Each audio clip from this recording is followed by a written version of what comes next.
Next theorem, let F be a homomorphism from the group G1 and the group G2, then the kernel of homomorphism F is a subgroup of the group G1.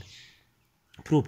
Since according to our previous theorem, if F is a homomorphism from the group G1 and a group G2, then the image of an identity element E of the group G1 is equal to an identity element E dash belong to the group G2.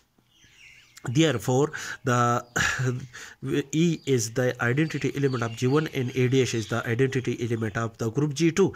Then, in this case, we can say that the kernel of the homomorphism F contain the at least one element which is an identity element E of the group G1. Thus, the kernel of homomorphism is an empty set.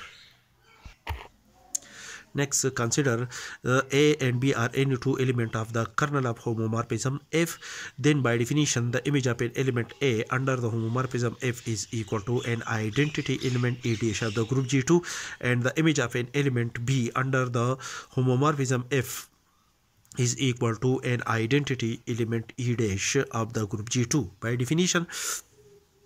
Now, f of A B inverse is equal to f of B inverse, as f is a homomorphism according to the definition of homomorphism, and which is also equal to f of B as a whole inverse. F of B inverse is equal to f of B as a whole inverse, as by a previous theorem, f of A inverse is equal to f of A as a whole inverse.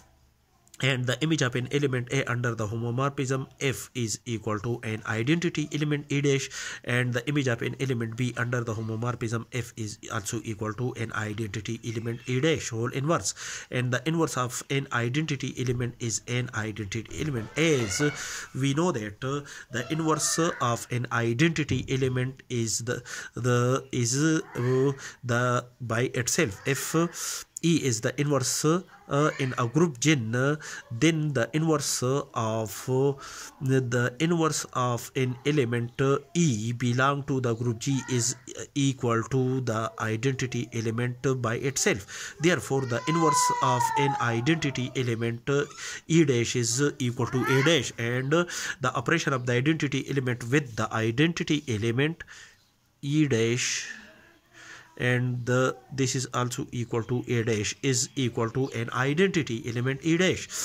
Thus, the image of an element AB inverse under the homomorphism F is equal to an identity element E dash belong to the group G2.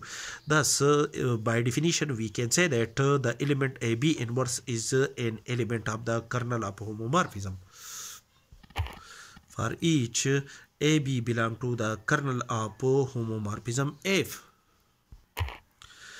By a theorem which states that a subset H of a group G is a subgroup of the group G, F for each AB belong to the subset H implies that AB inverse belong to the subset H, then the subset H is a subgroup of the group G. As for AB belong to the kernel of the homomorphism F implies that AB inverse belong to the kernel of homomorphism F.